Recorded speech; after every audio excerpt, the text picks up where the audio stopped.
According to the United Nations Universal Declaration of human rights are universal, indivisible, and inalienable and should be protected at all times, irrespective of race, status, gender, or color.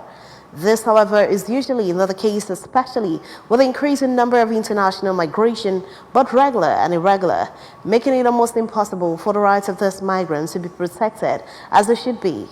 It is in this backdrop that the promised project of the United Nations Office of the High Commissioner for Human Rights, OHCHR, came into being to promote, protect, and advocate for the rights of migrants. The reports.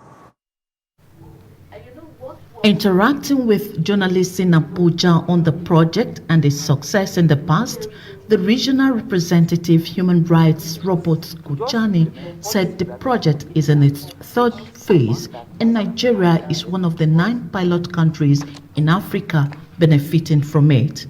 He said he and his group were in Nigeria to meet with relevant stakeholders, including the press, to seek ways of collaboration to address issues around the rights of migrants.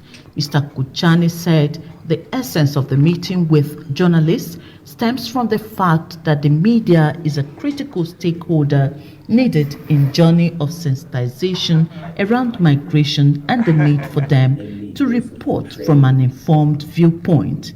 Always remember that the person you are handling are human beings and they have rights. If you are to deport somebody back to his or her country, you do that in a manner which is consistent with his person as a human being. So that's the key message we are putting across.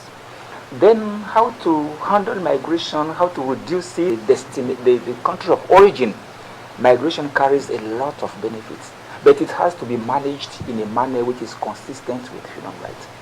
See, there's nowhere in the world where you only see citizens of that country. No, there's always a mixture. But of course, there are also problems that migrants can bring. But for us, we're looking at the human rights aspect of migration, and we are encouraging states to just implement policies that they have put in place, which command that migrants are treated with a human rights-based approach.